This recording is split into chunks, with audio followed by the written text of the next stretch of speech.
Leo, this is your final payment. Eleanor Shaw's assistant, Caroline, slid a thin check across the polished surface of the conference table. I glanced at the numbers. Damn, 20% more than what was stipulated in the contract. Miss Shaw must be in a good mood. Of course she was. The original was coming back, and she was in a hurry to get rid of the copy. Tell Miss Shaw I appreciate it, I said, smoothly tucking the check into the inner pocket of my suit jacket. I flashed a practice smile. The final settlement was prompt. It's been a pleasure doing business. Caroline's expression was a little strange. Miss Shaw said, "You can stop by our office now. There are some personal items to hand over." I checked my watch. A little after 3 in the afternoon. Wasn't she supposed to be on overseas video conference call right now? It seemed the news of Julian Hayes' return was enough to make even a workaholic like her break character. Of course, I'm on my way. On the private elevator ride up to the penthouse office, I adjusted my tie in the mirrored wall. I made a point of wearing the navy blue suit Eleanor liked most, along with a spritz of the woody cologne she favored. If this was my last performance as the perfect stand-in, I might as well nail the finale. Come. Eleanor's characteristically cool voice came from within. I pushed the door open to see her standing with her back to me, looking out the floor-to-ceiling window. The afternoon sun bathed her in a golden light, making her look regal and untouchable, if you ignored the way she was subtly tapping her toe on the marble floor. Ms. Shaw. I stopped 2 yards from her desk, the prescribed safe distance. Caroline said you wanted to see me? Eleanor turned around. Her makeup was more meticulous than usual, her lips a vintage red, her hair pulled back in a flawless chignon. Sit, she said, gesturing to the sofa in the guest area. Oh, a deviation from a script? I sat down without hesitation, letting my legs fall open naturally, my elbows resting on my knees. It was Julian Hayes' signature posture. Even if I was on my way out, I had to stay in character until the curtain call. Eleanor's gaze lingered on me for a moment before she walked over and sat on the opposing couch. A manila folder sat on the coffee table between us. Julian's flight lands tomorrow at 3 p.m., she stated, getting straight to the point. I know. Caroline told me. I nodded. Congratulations, Miss Shaw. The leading man is finally back. That's why our contract is ending early, she explained, as if I needed a reason. I get it. Totally understandable. I smiled and pulled the keys to the high-end downtown condo from my pocket, placing them gently on the table. As agreed, I've cleared out all my personal belongings. The clothes, watches, and electronics you gave me are all in the walk-in closet. Here are the keys. My breezy, professional detachment seemed to catch her off guard. She stared at me for a long moment. Is there anything you want to say? She asked suddenly. As she spoke, her fingers began to tap restlessly on her knee. From my 3 years of studying her, I knew this was a nervous tic. But why would she be nervous? Was it just excitement about Julian's return? Or was something else? Whatever. Not my problem anymore. I was done today. Why get invested? I gave a moment of thought. Thank you for the opportunity these past 3 years, Miss Shaw. The work was easy and the pay was excellent.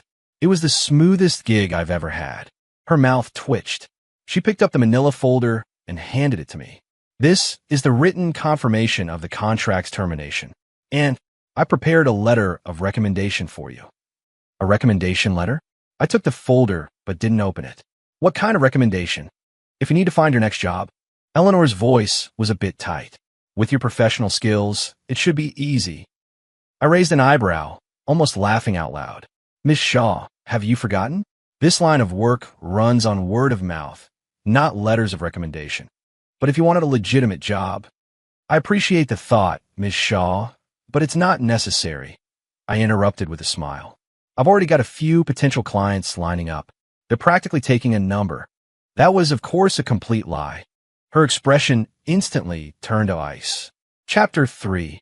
Temptation? Rejected. She suddenly stood and walked to her desk, retrieving a small, velvet-covered box from a drawer. Keep this, she said, pushing the box toward me. As a memento. I opened it. Holy hell. Inside was a Patek Philippe watch, worth at least 7 figures.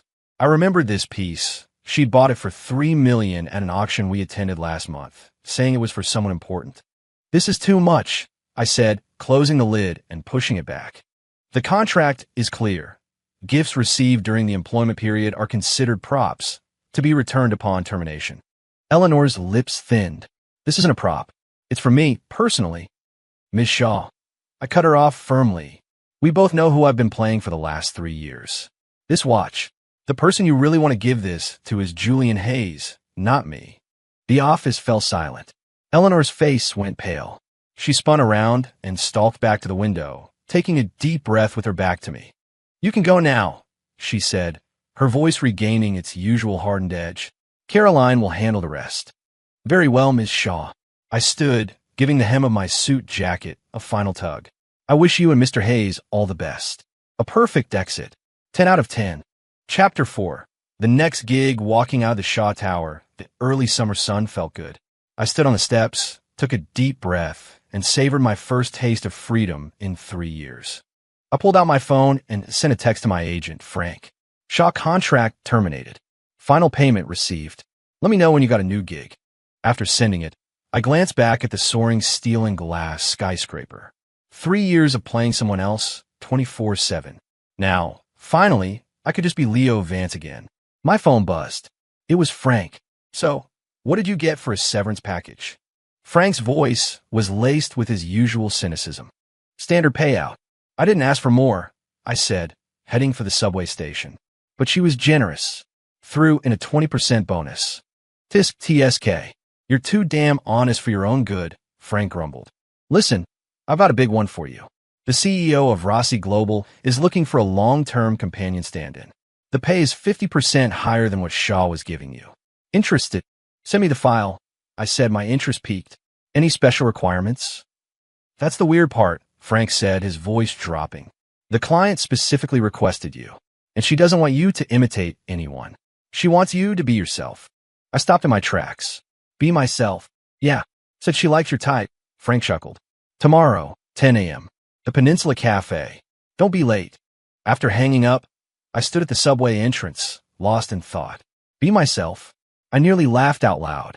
After 3 years as a professional stand-in, someone was finally hiring me to play the part of Leo Vance. Just as I was about to swipe my card to enter the station, I heard the rapid click-clack of high heels behind me. I turned to see Caroline jogging toward me, holding that familiar velvet box. Leo, she called, breathless, cutting me off. Miss Shaw insists you take this. I sighed, took the box, opened it, and fastened the expensive watch to my wrist. I then handed the empty box back to Caroline.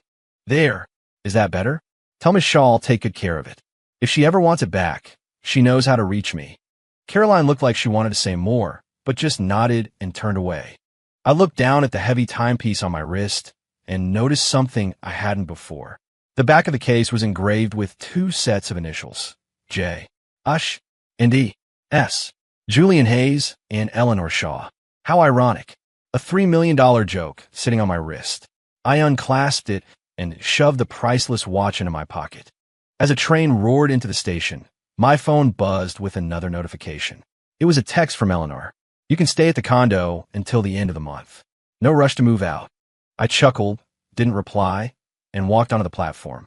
For the first time in 3 years, I didn't have to play a part.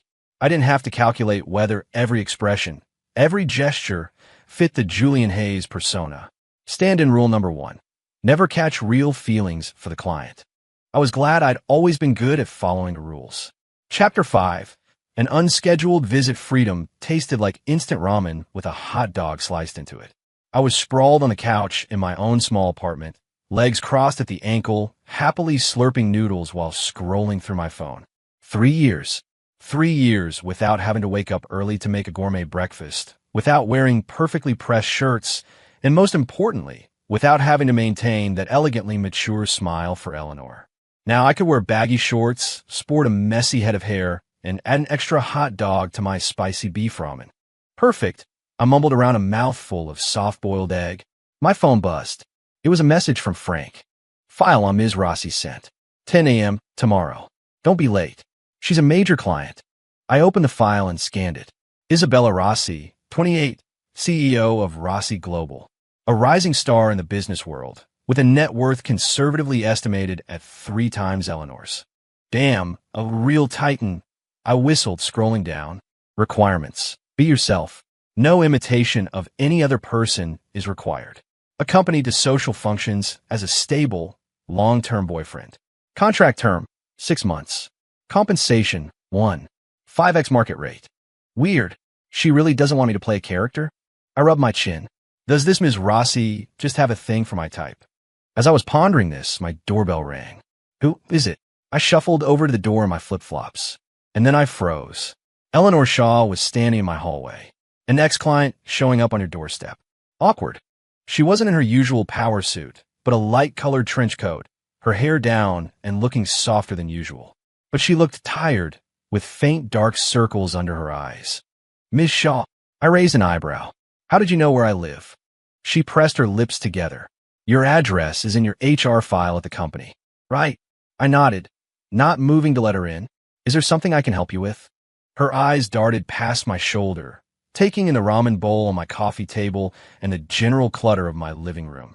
Her brow furrowed almost imperceptibly. You eat that? Yup. Spicy beef flavor, extra egg, extra hot dog. The height of luxury. I grinned. Want a bowl?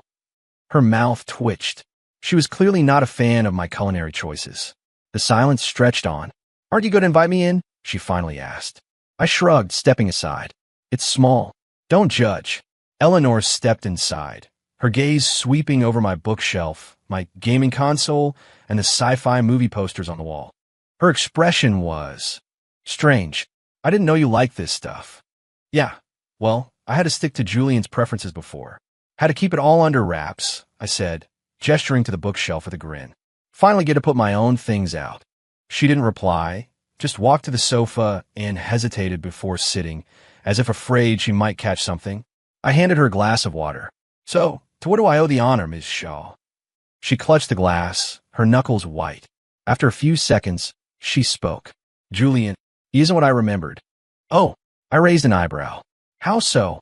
Not handsome enough? Not gentle enough? Or, he's selfish and arrogant. He uses our past as leverage, she said, her voice low. He doesn't even remember how I take my coffee. I almost laughed. Of course he didn't. For the last 3 years, the person who remembered her preferences every single day was me. But I held it in, merely nodding. People change. Eleanor looked up at me, her eyes filled with a complex emotion. If it were you, what would you have done? I tilted my head, adopting my old stand-in persona. MS. Shaw, your iced Americano, no sugar, double shot. And then I'd ask what you wanted for lunch. Her expression froze for a second. Yes, you were always perfect, almost inhumanly so. Naturally, professional stand-in, 5-star service, I grinned. But the contract's over now. You can always train Julian to remember these things. Her face fell even further. Eleanor suddenly put down her glass and looked me straight in the eye. I'll double your salary. Come back. I blinked. Come again. Don't misunderstand, she added quickly. Not as a stand-in. I was impressed with your work. I want to hire you as my special assistant. Legitimate employment relationship. I nearly choked on my own spit. Miss Shaw, are you serious? I never joke about business, she said firmly. I laughed. And what about Julian? You think he'd be happy with your ex-stand-in hanging around the office every day? Don't mention him. Her voice rose sharply before she lowered it again. We fought 3 times this week. He's nothing like the person I built up in my head. Well, looks like the halo around her long-lost love was starting to tarnish. I shrugged. Sorry, Miss Shaw. I'm already in talks for a new job. Her expression visibly darkened. Ooh, trade secret, I said with a cheerful smile. Eleanor stared at me for a few seconds, then let out a cold laugh. Another stand-in job? Yep, a job's a job. Nothing to be ashamed of. You enjoy being someone else's shadow that much? She asked, her tone laced with contempt. I smiled. You've got it wrong, Miss Shaw. Being a stand-in is just a job. But I've only ever been my own man. She was speechless. Finally, she stood, grabbed her purse, and walked to the door. Before leaving, she glanced back. Think about my offer. It's always on the table. I waved. Take care, Miss Shaw. After the door closed, I let out a long breath and fell back onto the couch to finish my ramen. My phone buzzed again, another text from Eleanor. I hope you'll reconsider. You can keep living at the condo. There's no hurry. The second time she'd sent that. Was she trying to keep me as a sugar baby? Not my style. I ignored it, swiping the notification away. Time to meet the new boss tomorrow, I said, stretching contentedly. Stand-in rule number 2. When the client tries to get you back, it's just talk. Don't take it seriously. Chapter 6. New client, new contract, the Peninsula Cafe, VIP room. I arrived 10 minutes early and chose a seat by the window, adjusting the collar of my shirt. No suit today. I'd opted for a casual button-down and black slacks. Professional, but not stuffy. First impressions matter, especially with a CEO. At 10 o'clock sharp, the door opened. A woman in a beige trench coat walked in. I looked up and froze. Isabella Rossi was even more beautiful than her photo. She had wavy, chestnut brown hair, flawless skin, and a pair of amber eyes that held a hint of a smile. She radiated an aura of elegance and reserve. "Mr. Vance?" she asked, stopping in front of me. Her voice was softer than I'd expected. "Ms. Rossi." I stood and offered my hand. She shook it lightly. Her fingers were cool, her touch delicate. "Please sit." She took the seat across from me, her movements efficient and direct. No time for small talk. I like that. After the waiter brought our coffee, Isabella produced a file from her bag and pushed it toward me. "I need a partner-style assistant to accompany me to social events. The term is 6 months," she said, all business. "The specific requirements are in here. Take a look." I opened the file, scanned the first page, and froze. Contract requirements. No imitation required. Be yourself. Enjoy sci-fi films? We could have a weekly movie night. Wednesday nights at the boxing gym? Not a problem. I can even join you as a sparring partner. Dislikes carrots? My chef will ensure they never appear on the menu. Holds a motorcycle license? We can go for a ride in the country on weekends. I looked up, my eyes narrowed. "Ms. Rossi, have you been investigating me?" "What do you mean?" These requirements read like a list of my personal habits. A small smile played on her lips. Of course, one must do their due diligence before hiring someone. "But this is incredibly detailed," I said, pointing to one line. "You even know I like my ramen with a sunny side-up egg?" She let out a soft laugh. "A professional habit. I like to be in control of all the variables." "Let me guess," I said, leaning forward. "Finding an assistant would be easy for you. You wouldn't need to go to these lengths just to hire me. You could find someone more suitable or someone who better fits a certain mold instead of me. But you didn't, which leads me to believe." I looked her straight in the eye. Isabella's expression shifted, a flicker of surprise in her amber eyes. "I'm guessing that you're one that got away. The person you want me to emulate has habits and a personality very similar to mine. Am I right?" I finished, leaning back with a triumphant look.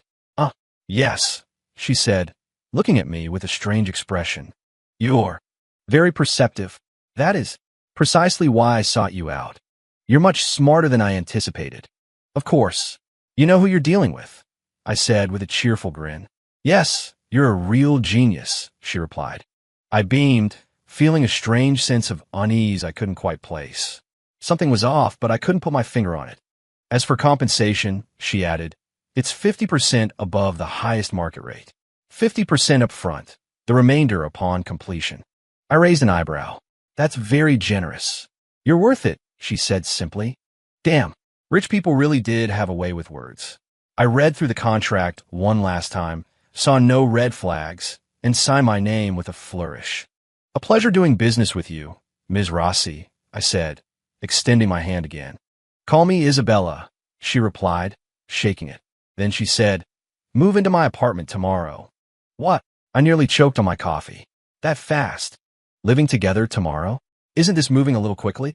"My social circle has already been informed that I have a serious boyfriend," she said calmly. "Moving in together sooner makes the story more believable." I rubbed my chin. "Fine. It's not like I have much to pack." She nodded and pulled a set of keys from her bag, sliding them across the table. "What's this?" "A Ducati Panigale V4, she said nonchalantly. "I heard you're a fan of motorcycles." My eyes widened as I snatched the keys. "Are you serious? I've been dreaming about this bike for years." A genuine smile touched her eyes as she watched my excitement. "We can take it for a spin this weekend." Damn, this boss really got me. There was a strange sense of familiarity about it all. As we were leaving the cafe, Isabella suddenly asked, "Are you free tonight?" "Yeah, why?" "I've booked a table at Galaxy's Edge. I hear their sci-fi themed holographic dining experience is quite impressive." She paused. "I thought you might like it." I was floored again. "You even know I like sci-fi themed restaurants?" She smiled faintly. "Just a guess." "Yeah, right." But I had to admit, her guess was spot on.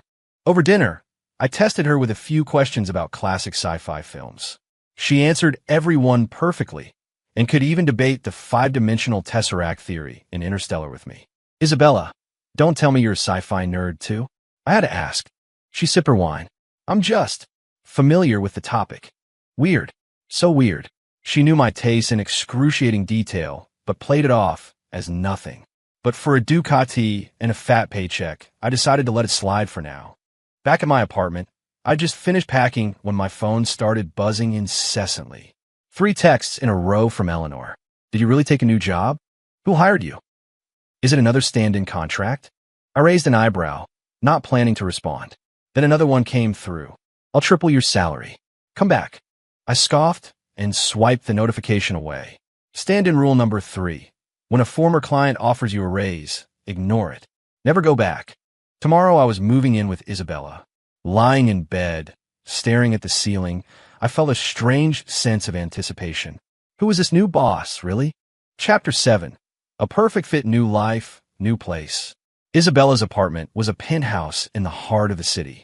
It was spacious and bright, with a minimalist, high-end design and a wall of windows that offered a panoramic view of the skyline. I stood at the entrance with my suitcase and let out a low whistle. Not a bad view. Isabella took my suitcase and gestured naturally toward a room next to the master bedroom. "Your room is in there. I've already stocked the closet with some clothes for the season. See if they fit." I walked in and my jaw dropped. An entire wardrobe of casual wear workout clothes, even several sets of tank tops and shorts for boxing, all in my style and my size. "Isabella, you're a little too good at this whole preparation thing," I said, holding up a black jacket in amazement. She leaned against the doorframe, a smile on her lips. "I told you, I like to be in control. Weird, still weird, but a comfortable kind of weird." 3 days later, Isabella took me to a corporate gala. It was my first appearance as Isabella Rossi's boyfriend, and by all rights, I should have been nervous. But strangely, I was more relaxed than I'd ever been on a job, because this time I just had to be myself. At the event, Isabella took my arm as she introduced me to a few industry titans. "This is Leo Vance, my boyfriend. Not this is a stand-in for so-and-so. Not he's playing the part of my partner. Just a simple, my boyfriend." It felt surprisingly good. What was even more surprising was how unnatural our interactions were. They didn't feel like an act at all. When she handed me a glass of champagne, I took it and noticed it was a non-alcoholic version. She knew I was a lightweight. When I was chatting with someone, she would occasionally chime in with a comment that perfectly complimented my point, as if she already knew where my thoughts were headed. When I accidentally stepped on the hem of her gown, she just raised an eyebrow at me, and I reflexively blurted out, "Sorry, I'll buy you a more expensive pair of shoes to make up for it." She chuckled. "I'll add it to your tab." Our chemistry was uncanny, like we'd known each other for years. That weekend, Isabella made good on her promise, and we took the Ducati out. She'd changed into black biker leathers, her long hair tied back in a high ponytail. She looked fierce and beautiful. "You ride too?" I asked, surprised, as she expertly swung her leg over the bike. She tossed me a helmet, her eyes challenging. "What? You don't believe me?" "I believe you. I just didn't expect this side of you, Ms. Rossi. Everyone has a biker punk phase when they're young. I just grew out of it. So why are you riding now? Aren't you worried about a noise complaint?" She laughed and revved the engine. "Just reliving my youth for a moment. Once I'm done, I'll toss it aside. I have no intention of being a delinquent forever. Damn, must be nice to be rich. Hold on tight. I'm not responsible if you fall off." I wrapped my arms around her waist, and the bike shot forward. The wind roared in my ears as the city blurred past us. Isabella rode with a fast, steady confidence. As she leaned into a turn, I instinctively tightened my grip. Her back was pressed firmly against my chest, and I could feel the warmth of her body through her leathers. Damn, my heart was beating a little too fast. After the ride, Isabella, and I were laughing and talking as we walked into the lobby of her apartment building, but a cold voice stopped us in our tracks. "Now, I can't believe you've stooped to being some biker punk." I turned. Eleanor was standing a few feet away, her face a thunderous mask. She was dressed in a sharp business suit, her heels clicking angrily on the marble floor as she closed the distance. Her eyes darted between me and Isabella before landing on me with a piercing glare. "So, your new client is Isabella Rossi?" she sneered. "What a coincidence." I shrugged. "Just business." Eleanor's eyes grew colder. "How much is she paying you?" "I'll double it." Isabella let out a soft laugh and draped an arm over my shoulder, her voice lazy. "Ms. Shaw, there's a certain etiquette to poaching talent, isn't there? First come, first served." Eleanor's gaze dropped to Isabella's hand on my shoulder, her expression hardening. "Leo, we need to talk." "About what?" I raised an eyebrow. "Alone," she said through gritted teeth. Isabella glanced at me. I gave her a slight shake of my head, then turned back to Eleanor. "Miss Shaw, our contract is over. There's nothing to talk about." Eleanor took a deep breath, her tone suddenly softening. "It's not about the money. I need you." I was taken aback. I never expected to hear those words from her. Isabella smiled faintly from beside me. "Miss Shaw, it's highly inappropriate for you to be harassing my boyfriend like this." Eleanor's head snapped toward her. "Boyfriend? Do you really think he likes you? He's just doing a job." Isabella remained unruffled. She reached up and adjusted my collar, her voice intimate. "Leo, why don't you tell Miss Shaw what we are?" I looked at her face, so close to mine, and my heart hammered in my chest. On some crazy impulse, I heard myself say, "We're dating." The color drained from Eleanor's face. Isabella smiled, satisfied, and took my hand. "Let's go home." Eleanor stood frozen, her voice trembling slightly. "Leo, you're going to regret this." I didn't look back, just gave a little wave over my shoulder. "Miss Shaw, I wish you and Julian all the best. Stand-in rule number 4. When a former client gets clingy, shut it down." No hesitation. Back in the apartment, Isabella poured me a glass of water. "Eleanor is more persistent than I thought," she said lightly. I took the glass, hesitated, then finally asked the question that had been bugging me for days. "Isabella, how do you know so much about me?" She paused and met my gaze. "What do you think?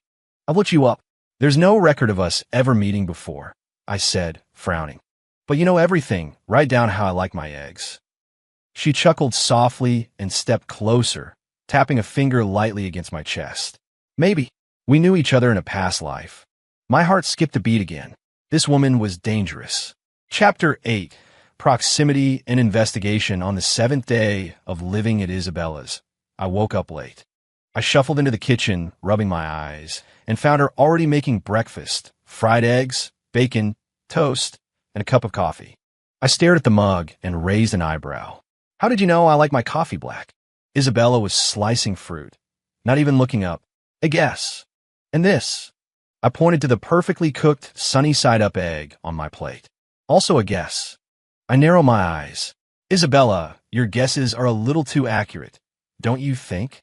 She finally looked up, a small smile playing on her lips. "Maybe I'm just lucky." "Yeah, right. But I had to admit, the breakfast was perfect." "You're not working today?"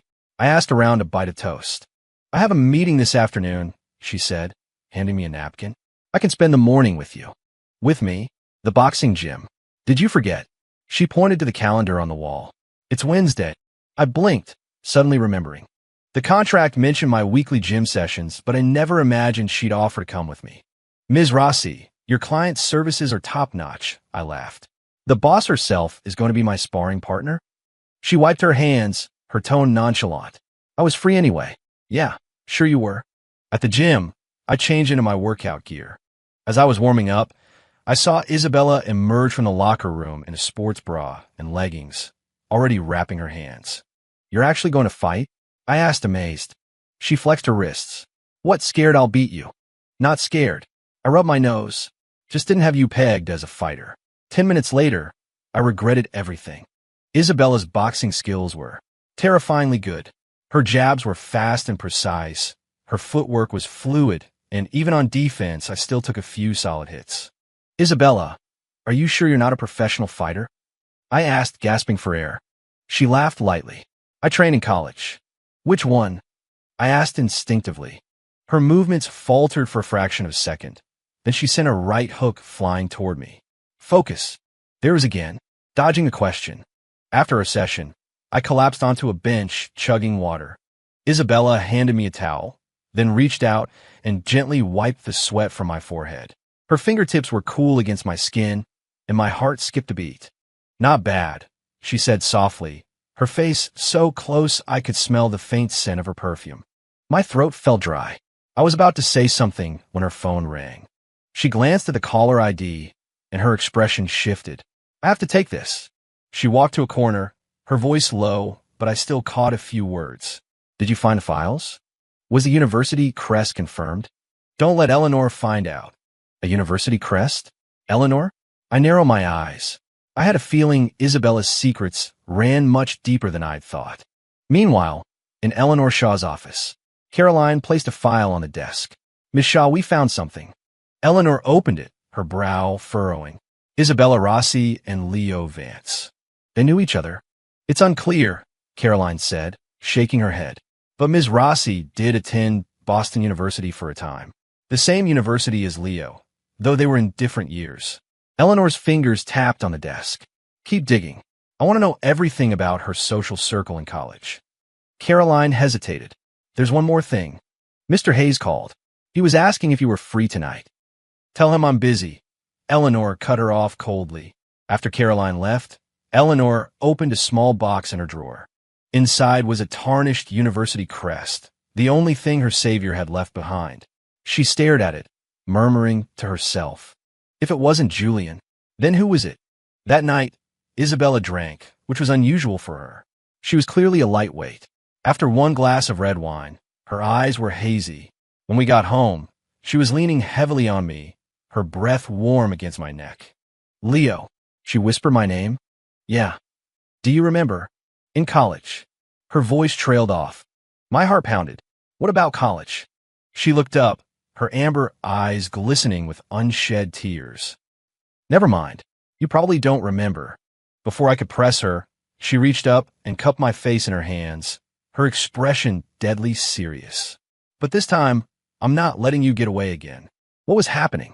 Before I could process it, her forehead dropped to my shoulder and her breathing evened out. She was asleep.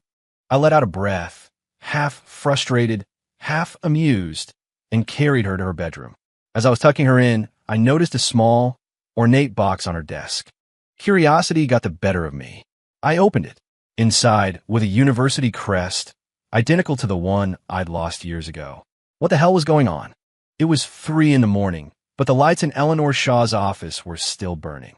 Spread before her were yellow documents, hospital records, clippings from student newspaper, even grainy security footage from over a decade ago. Her finger was pressed so hard on one of the photos that her knuckle was white. In the picture, a young man, his back to the camera, was pulling a soaked girl from a lake. The girl's face was obscured by her wet hair, but the bracelet on her wrist was unmistakable. It was the same one Eleanor still wore. And the young man's profile. It was Leo. Impossible. Eleanor's voice trembled.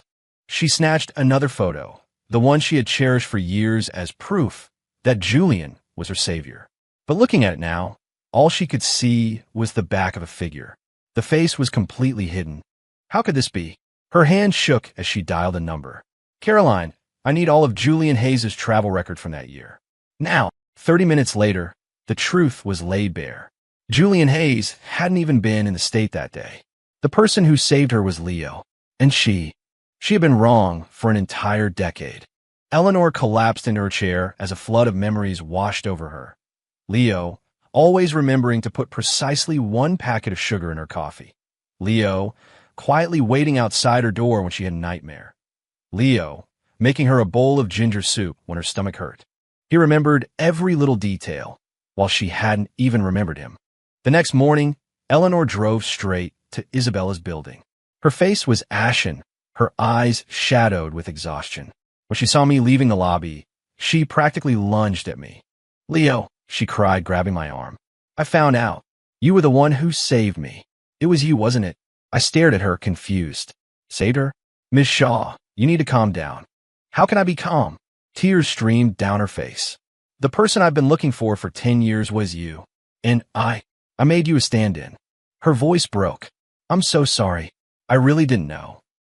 I was silent for a moment as a vague memory from college surfaced. A girl in the water. Had that been her? I gently pulled my arm away. Miss Shaw, even if that's true, it was a long time ago.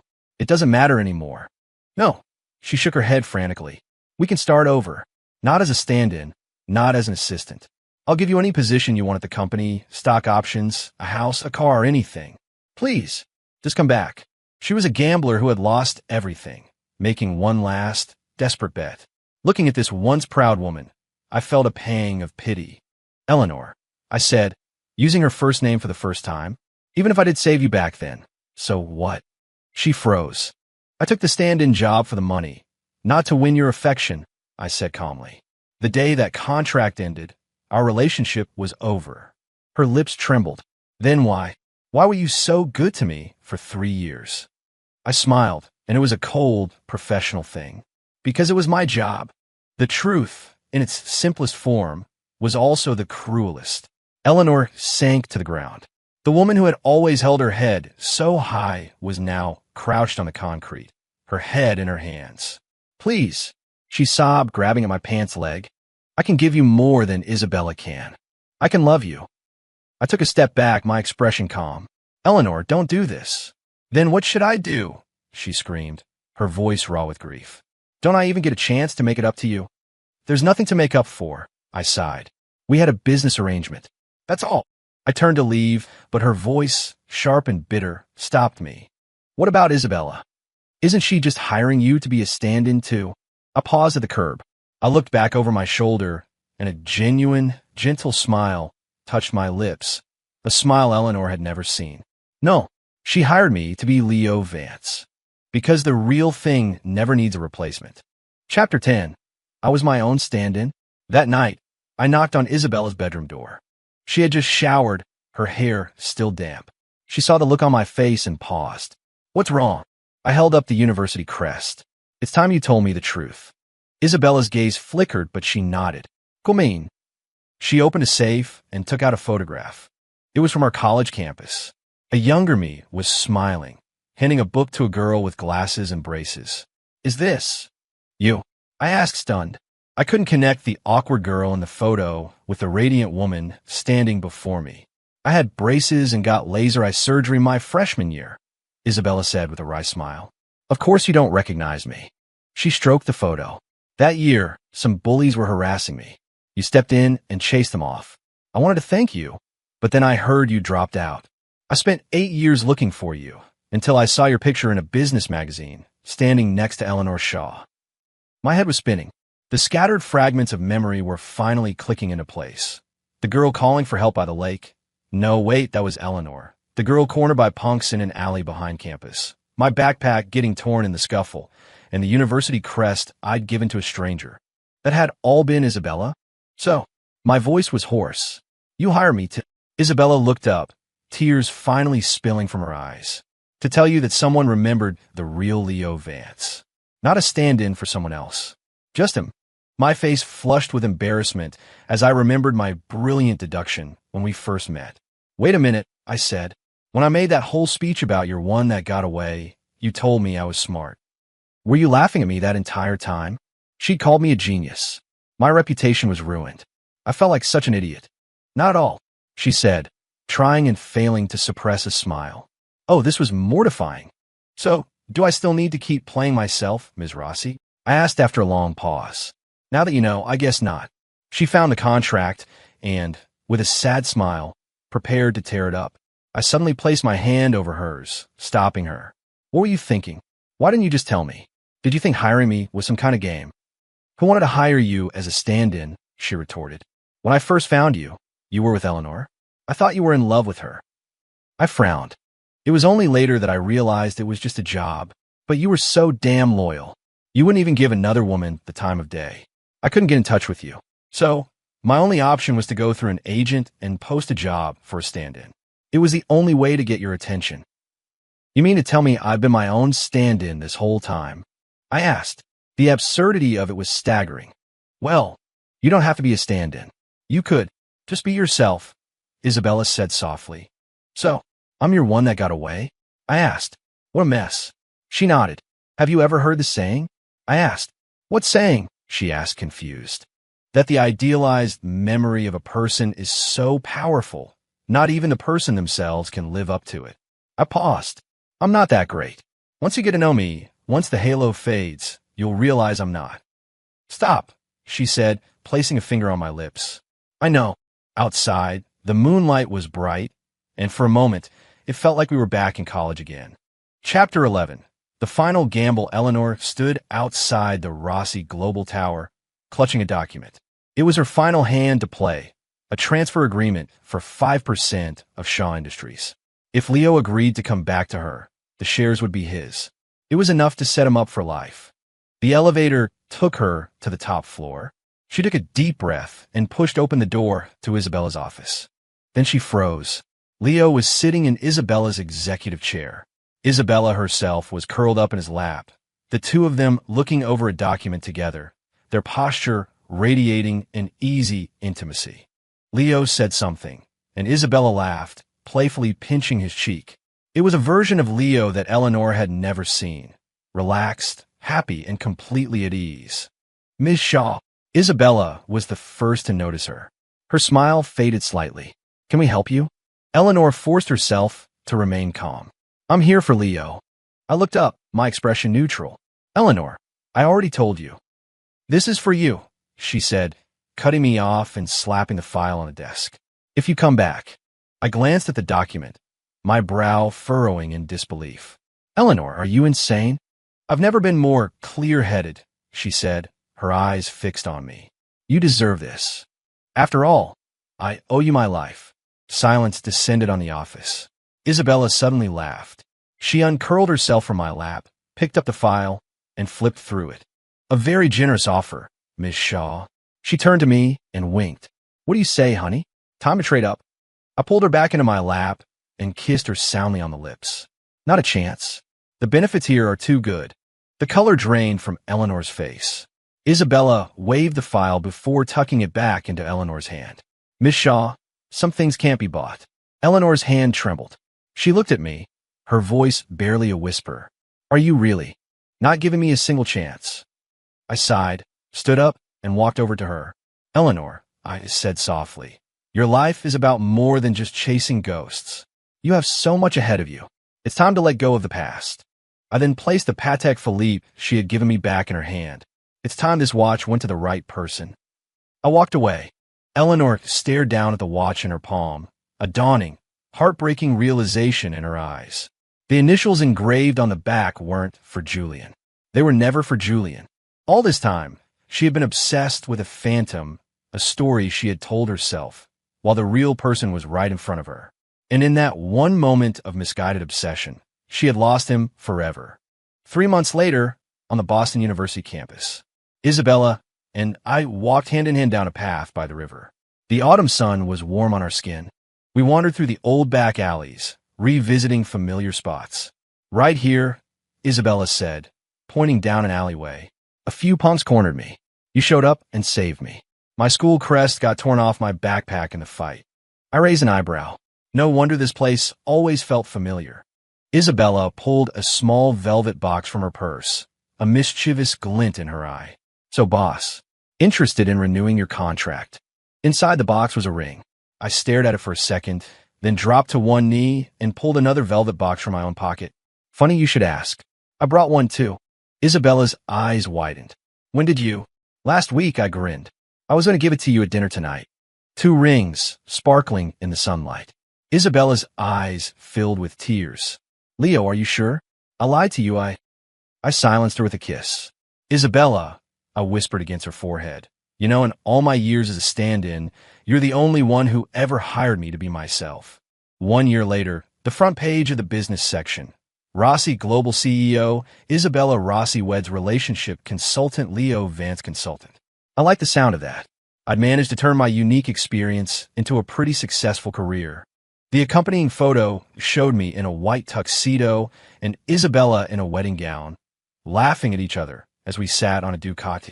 And tucked away in a small corner of the same page, another story was printed. Shaw Industries chairwoman Eleanor Shaw steps down as CEO to develop overseas markets. The photo was of Eleanor, alone, boarding a private jet. On her wrist, there was nothing at all,